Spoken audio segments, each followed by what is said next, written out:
one of the reasons is because people sometimes think that advertising is like a light switch. You just flip it on and it's going full blast and everything.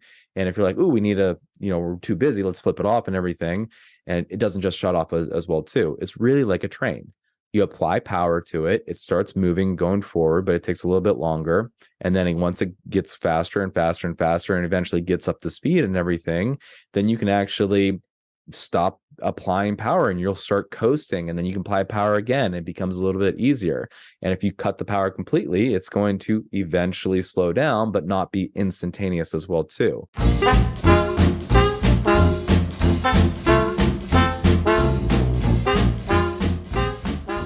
Hi, and welcome to another episode. I'm your host, Brian Mattocks.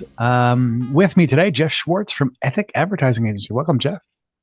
Yeah, thanks, Brian. I appreciate you having me on. So, Jeff, if you could give the audience a little bit of background about kind of where you are and how you got started doing what you're doing, that'll help as we go through the conversation. Yeah, absolutely. So I'm based in Pittsburgh, Pennsylvania. I own and founded Ethic Advertising Agency, which has been around for about 9 years. And we specialize in hyper-targeted digital advertising and the creative that goes with it.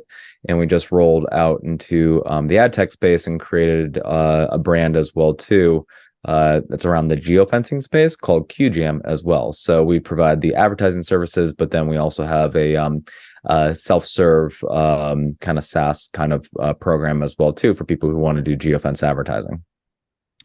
So you help folks with both the creative side and the placement side, which is a little bit of an interesting bridge. How does that work out in terms of what you're doing? I guess that full scope gives you a ton of benefits when it comes to making sure you're getting not only the right creative, but the right creative in front of the right people. Yeah, and I mean it's one of those things as well too that we have some clients that use us for everything, and we have other clients who use us just for some of the specialties as well too. So sometimes we get to control the creatives, and sometimes we don't. Sometimes we just do the creative, we don't do placement and everything as well too. So it does allow us to kind of be a one-stop shop for some folks, but also for the people that maybe don't want to use us for creative, for example. There's a kind of an appreciation of understanding what the messaging says. I kind of associate it to when you're looking for the one, like you're out there dating and stuff. If you have the best media, if you have the best targeting where you're in front of the right person, that's only half the battle. Because if you go on that date and you don't say the right thing, which is the creative, which is the messaging, right? Then it's not going to be a good date, and vice versa. If you're on out with the wrong person and you say the right thing, that's just equally as bad as the flip side of things. So that's why we like to be able to control both when we can. But we're also very cool whenever we don't have control over those things, but we still always kind of bring a unfiltered understanding about each element to be able to say, hey, you ever think of doing this? You guys should create this or whatever it might be. So both of those spaces, those seem a little bit independently. They're almost completely different market segments, right? The folks that are interested in creative, more often than not, the way they're shopping, the way they're buying is quite a bit different than the folks that are looking for placements. And then you add geofencing into the mix, and you're talking about even a third different market segment. How do you find out where those segments overlap, and what does that look like in terms of how you're approaching the market space? Yeah, I mean, the root of what we do is still the hyper-targeted digital advertising, right? So, I mean, that's the essence of what we do. And as we've evolved and as we've grown, we've created resources and opportunities for the people that we work with in order to make sure that we're doing the best job that we possibly can be. So that's kind of the anchor for us and everything. So even though we have this ad tech for the geofencing side of things, and we do creative and we do media placement and distribution in-house and everything, at the end of the day, it's all related to hyper targeting a certain audience and getting that right message in front of them as well too. That's the bulk and the essence of what we do. The geofencing side of things was just the fact that we've had so many conversations, hundreds of conversations in that space, that we're like, someone should create this. And then I was finally like, okay, I'll be the one who creates it as well too. That's why it's its own brand. It is a product of our agency, but it has its own brand, its own identity, its own individual working over on that side of things as well too. So we do kind of keep that separate from our agency. side of things. So people that are using the QJAM geofencing platform are completely different target audiences than the people who are going to Ethic Advertising Agency for our services. Gotcha. So how are you as the advertising agency then going to market differently than perhaps some of your competitors? Yeah, I mean, the big thing that I focus on is doing things like this: podcast, thought leadership, creating organic content that's out there. We also run ads for ourselves as well too. Longevity helps any ad agency as well too. Every year that we're in existence, it gets a little bit easier and references start to come in and stuff. But it's using a multi-prong approach and making sure that we're consistent with our messaging and the kind of services that we offer. So although we cover the gambit of a lot of different things that are all kind of centered on paid advertising, like we don't do press releases, we don't do public relations. We really kind of stick in our lane in our marketing and advertising world, and just kind of stay honest and true to that. So we create content and information around that as well too, which really helps us out whenever we're talking with somebody who's a desired client, prospect, where we're like, okay, hey, this is a good question. We wrote an article on this, and sending that out to them as well too. The other thing with us is we are selective of who we work with. We don't need to be an agency that has hundreds of clients. That's not what we're really kind of looking for. So we set minimums. We have parameters where whenever we're talking with somebody, most of the time we're saying, hey, we're probably not the right fit, but I'm happy to spend some time with you to let you know what I would do if I was in your shoes as well too. So taking that kind boldness approach, which is one of our core values of just helping people out, but then being selective of who's the right fit for us, because we do a lot, but we don't do it all. And we are really kind of specialized in the more upper 5-figure and lower 7-figure kind of budget levels and everything. So anything more than that can become a little bit complex. Anything less than that is something that is just not enough being on the bones for us to consistently do our processes and our and how we like to do work. It's interesting that the selectiveness, I think, is an important part of the conversation. That amount of precision that you're using to select your clients, or essentially allow those folks through the red velvet rope, that part of the conversation seems really interesting. What about on the targeting side? You mentioned that a lot of what you're doing is that placement targeting work. Does your ad have a same level of, or the ads that you're placing for yourselves, does that have the same level of kind of hyper specificity? Yeah, so we do utilize that as well too. There's a complexity with an ad agency for advertising for yourself, and that's where the thought leadership really becomes powerful. And the reason why it's a little bit complex, I'm just going to use, if I wanted to focus on people that wanted to generate more leads, there's so many options that are out there, and people often don't fully understand exactly what they're looking for, or sometimes they do. So there's an element of needing to be consistent and having those drips onto people, but also being a little bit more narrow with the targeting that we are doing and stuff. But it's got to be complemented and backed up with case studies, with information, with them finding our brand and saying, oh, this is neat. Like this is cool that they did it for themselves and for these other folks and everything. I'm interested in seeing what they can do for me as well.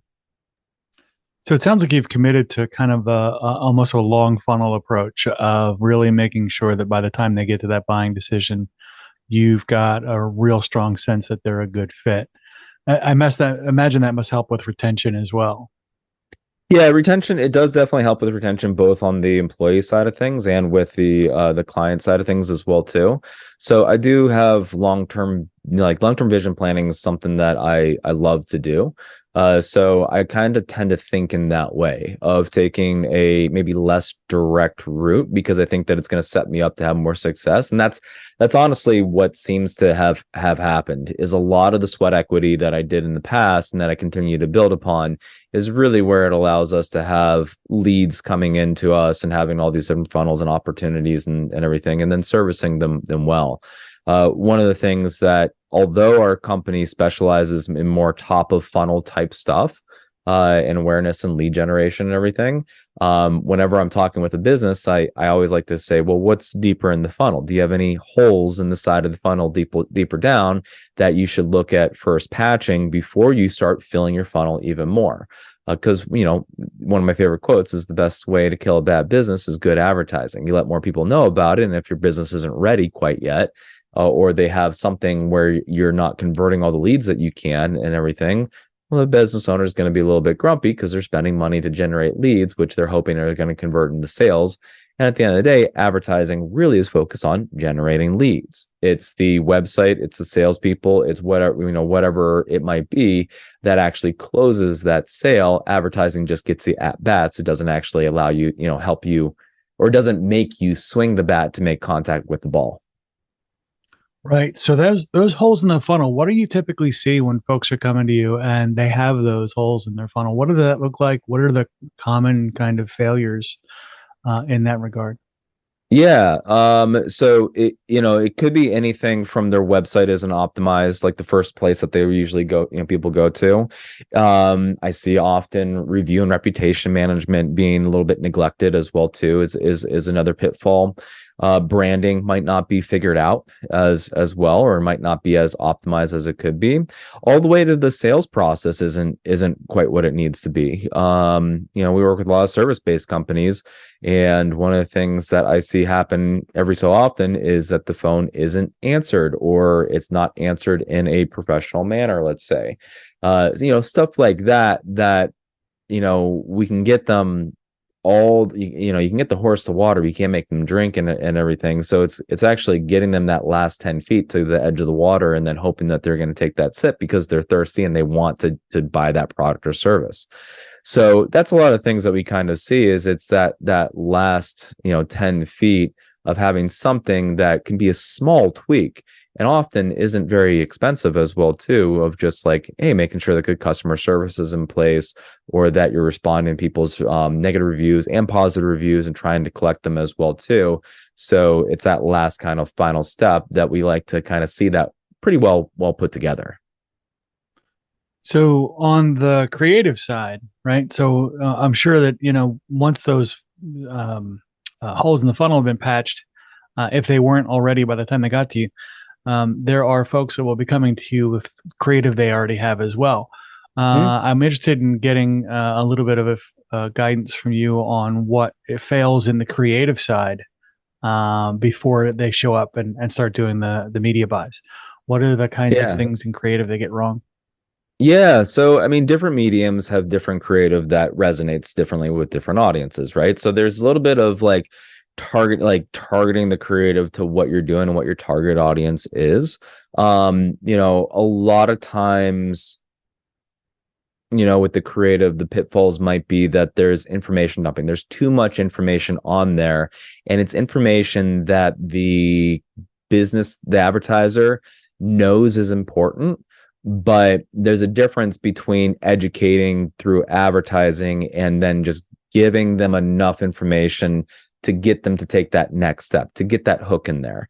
So there tends to be sometimes a lack of like incentivizing, a lack of just like trying to get them understanding of getting them to take that next action and everything, where, people in advertising will sometimes be like, oh, we have to say this, we have to say that, and have it being too much.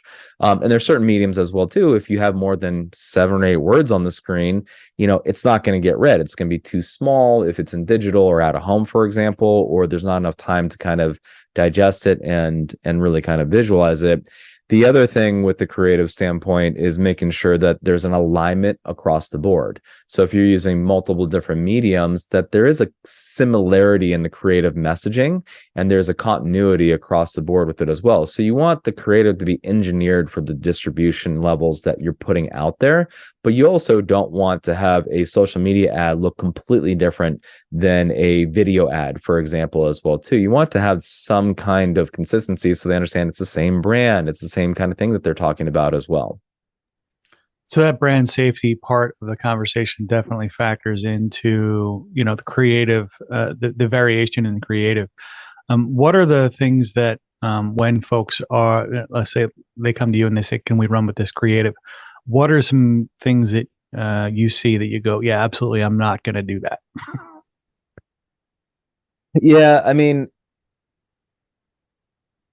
it's one of the, and creative is subjective, right? So we have like creative best practice documents that we share, and oftentimes if we know we're not doing creative, we can share the specs and the creative best practice documents with them and hope that that's the best. We also offer, hey, we'll take a look at your creative if you want, to give you our thoughts and everything.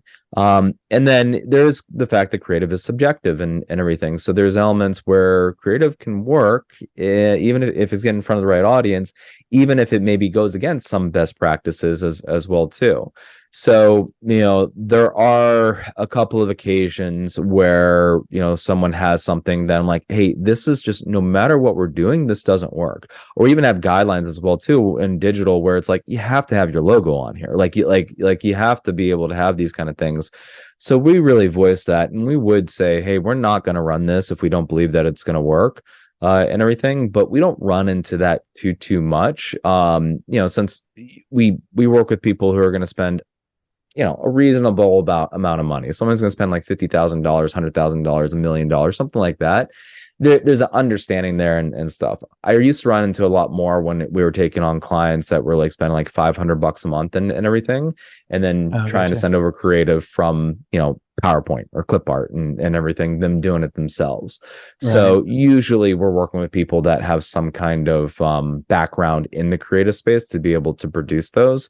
But we do often, especially if we aren't doing it, say, hey, try to give as much guidance as possible, because it does not matter how good the targeting is. If the creative messaging is off base, or the experience later on is off base, then it's not going to work, just as if we were off base with the targeting. If we're not reaching the right people and everything, you have to have that right mix of good quality creative and good quality targeting.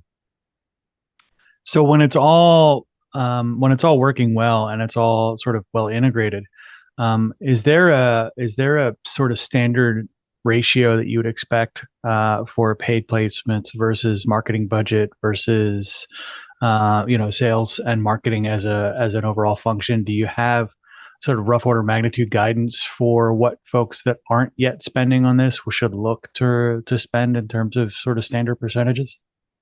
Yeah. So, I mean, the budget is one of those things that's always a tough question to answer. It's one that really lies with the advertiser at the end of the day. I do have like a 17-minute video, like I said, creating content that's relevant to what people talk about. I created a 17-minute video that's all about budgeting, and how to go with the budget based off of the ROI and the expected reach and frequency that you're going to have your advertising actually be distributed. So it's more of, hey, here's an opportunity in how you would spend this amount of money, and this is what the estimated results should be. There's also an element of getting into the business side of things and the economics of it, of being able to say, I have limited resources. What can I possibly do with what I have? So there's an understanding of what their budget can actually be based off of what their overall budgets are as well too. So it gets into more of the business operations side of things as well. So looking at what the ROI is and what they actually want to invest in, as well as where do they want to take it, what do they want to do with it, and the industry that they're in. Different industries yield different results, because there's somebody who might have a price point that's $5 for a burger, and somebody that has a price point that's $500,000 for an industrial piece of equipment, right? So there's a lot of differences where it really kind of makes sense to look at, okay, what could my estimated results be and how long would that take, as well as, well, what am I willing to invest as well too? Because advertising or anything with marketing lead generation is kind of like the stock market. You can take riskier bets and get bigger returns, but you could also potentially lose it all. You could also do things that are safer and more, just safer, I guess is the best word. And then you are maybe you're not going to get as big of a return, but you're also going to mitigate your risk as well too. But at the same time, you're really investing dollars to get something in return, and what that is and what you want out of it is kind of contingent on what each company wants to see with their key performance indexes. Gotcha. So there's not like a standard, like most businesses should spend 25% on ad placement relative to the rest of their marketing budget. There's no I don't think that, I mean, there is numbers that you can look up and you can see, whatever it is, like 5 to 25% or something like that. But some businesses are just frankly more reliant on advertising and marketing, and some businesses are more reliant on sales and reputation, let's say. So, somebody who has a whole sales force that is going out there and trying to generate leads and everything, because they may be business to business space. Well, maybe they don't need to spend as much money on the advertising side of things because it's really acting as a complement to their sales team, versus somebody who doesn't have a sales team at all. For example, a grocery store, let's just say, they have associates that are working there and everything, but they're not going door to door saying, hey, would you like to come buy an apple from my grocery store? Right. So they rely a lot on their reputation and their marketing and their community outreach, but also their advertising as well too is the main driver and what makes the most sense. So maybe their percentage of spend should be higher than somebody that has that investment getting leads through maybe something that is more human and sales based as well too. So that's why it's not an easy one answer to fits all kind of thing. Gotcha. But there are resources out there to kind of figure out what makes sense for you. The reality of it is that you should be getting results from your investment and having a clear understanding of what that looks like and what that is. And in advertising, that takes time. It's not going to be instantaneous. I wrote an ebook on 9 reasons why advertising doesn't work. One of the reasons is because people sometimes think that advertising is like a light switch. You just flip it on and it's going full blast and everything. And if you're like, ooh, we need we're too busy, let's flip it off and everything. And it doesn't just shut off as well too. It's really like a train. You apply power to it, it starts moving, going forward, but it takes a little bit longer. And then once it gets faster and faster and faster and eventually gets up to speed and everything, then you can actually stop applying power and you'll start coasting, and then you can apply power again. It becomes a little bit easier. And if you cut the power completely, it's going to eventually slow down, but not be instantaneous as well too. So Gotcha. advertising, like anything in business with lead generation and developing a reputation, it takes some time to build up, but at the same time, it also takes time to disintegrate as well too, if anything was happening on the negative standpoint, or if the company got so busy that they're like, we need to slow down and everything. It's not instantaneous. You should have done that 6 months ago, right? Yeah, I mean, as much as I wish it was a faucet or a light switch, or just on off and everything, it just isn't that situation. And everything, where a consistent basis is kind of key, but also ensuring that entering new mediums and changing creative can often be some of the things where you do see some jumps in results as well too. So making sure that things are staying fresh, that you are testing new things and trying new things as well too, and always trying to figure out, well, how do we do a little bit better? Because one of the worst things you can do is say, oh, if it's not broke, don't fix it, kind of thing, because eventually it'll just become a little bit stale and it needs a revival of some kind. Gotcha.